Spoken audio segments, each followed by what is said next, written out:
জি আমি নিজে গৌতম নিয়ে গেছি, এটা তো আর পাবলিক জানে না। অনেকে এর জন্য আপনাকে দায়ী করে, তবে এটা আরো আগে দরকার ছিল। আমি সার্জারিতে পক্ষপাতী না। ওই স্ট্রাগল শেষ হয়ে যাওয়া মানে তো আমার আর্টিস্ট হিসেবে আমার মরে যাওয়া। অপু বিশ্বাসের বর্তমানে একটা হিউজ চেঞ্জ এসেছে তার গেট আপে বা লুকে, আপনি এটাকে কিভাবে দেখছেন? খুবই ভালো, খুবই ভালো, তবে এটা আরো আগে দরকার ছিল। সেটা অনেকে এর জন্য আপনাকে দায়ী করে যে আপনি হয়তো তাকে ওইভাবে সাজেশন দিতে পারেননি বলে সে নিজেকে ওইভাবে বিল্ড আপ করতে পারেনি। না, একদম ভুল কথা, একদম ভুল কথা এটা। যেটা ওকে আমি অনেকবার বোঝানোর চেষ্টা করেছি, অনেকবার বলেছি, অনেক চেষ্টাও করেছে।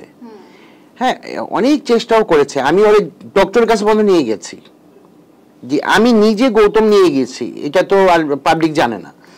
যে ওকে কমানোর জন্য আমি এমন এমন জায়গায় নিয়ে গেছি যেটা ডায়েট মানে ওই চার্ট দিয়ে দিছে, সেই জায়গায় ও মেনটেন করতে পারেনি। আর এখন যেটা হয়েছে কি, যেটা আমার শোনা কথা, আমি নিজে জানি না, ওই সার্জারি।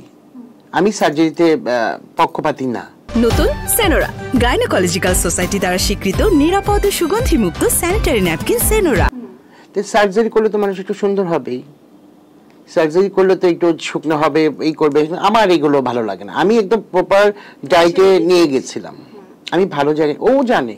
তো ও আর ওপো সবসময় বলবে যে না দাদা ওর কতটুকু ভালো চাইছে, ওর কিন্তু খারাপ চাইনি কোনোদিনই না। ও বলতে পারবে রাত 2টার সময় হলো ওকে আমি মানে ওর কাজে আসছি বা ওর প্রয়োজনে আসছি আমি, বা আমার সাথে এখনো কথা হয়, ফোন যে যা করছে তা না। ওপো আসলেও যে ওই মানুষ বলে দেখে এটা আপনারা জানতে পারেন, কিন্তু না, ওর সাথে সম্পর্ক আছে। আপু আপনার কাছে একটু ফিরে আসি, যে গানের ব্যস্ততা তো শুনলাম, গানের জগতে এই যে পথ চলা আপনার, কখনো কি নিজেকে খুব কঠিন সময়ের মধ্যে দিয়ে যেতে হয়েছে? মানে কখনো এরকম হয়েছে যে নিজেকে ধরে রাখতে পারছেন না, এরকম সিচুয়েশনও কি এসেছে কিনা? কঠিন সময় তো আসলে সবার লাইফেই থাকে, প্রত্যেকটা আর্টিস্টের লাইফে আছে, আই বিলিভ দ্যাট।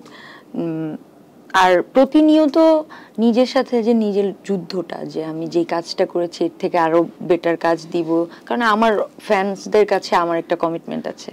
তারা আমাকে একভাবে দেখেছে, আমি চাই তাদেরকে এন্টারটেইন করতে, আমি যেন বোরিং না লাগে আমাকে। এই চেষ্টাটা তো থাকে, এই স্ট্রাগলটা তো সবসময়ই থাকে, ওটা করে যাচ্ছি প্রতিনিয়ত। আর ওই স্ট্রাগল শেষ হয়ে যাওয়া মানে তো আমার আর্টিস্ট হিসেবে আমার মরে যাওয়া। তো আমি মনে করি যে ওই স্ট্রাগলটা থাকা উচিত।